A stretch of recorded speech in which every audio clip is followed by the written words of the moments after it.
Terveyden ja hyvinvointilaitoksen tekemän Terve Suomi-tutkimuksen mukaan 20% yli 20-vuotiaista suomalaisista kokee nukkuvansa harvoin tai tuskin koskaan riittäviä yöunia. Me lähdettiin kyselemään yli 20-vuotiailta, että miten he kokee nukkuvansa öisin. Minkälaiset on sun mielestä riittävät yöunet ja tuleeko sulla seurattua unenlaatua älylaitteen avulla? No sellainen 8 tuntia noin suurin piirtein.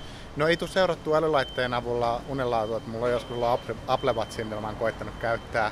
Se, että on riittävät niin, että jaksaa nousta ilman jotain 10 eri torkutusta. Miten kuvailisit omaa unirytmiäsi?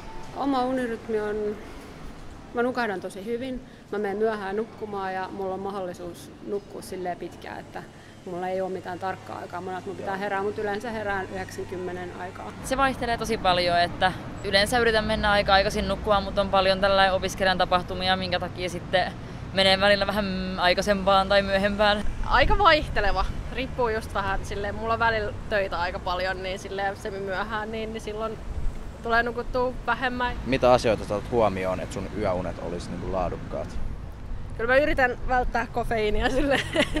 No varmaan sen, että pääsee rauhoittumaan riittävän ajoissa ja ei esim. Mene urheilemaan sitten just sellainen tosi myöhään illalla. Lämpötila on tosi tärkeä, hyvä sänky. Mulla on kallis sänky ja se on ollut hyvä investointi. No ehkä ne tärkeät, lämpötila, hyvä sänky. Sitten myöskin, että ei ole liikaa stressiä tai elämäntilanne on hyvä, niin se vaikuttaa myös aika paljon uneen ja sen laatuun.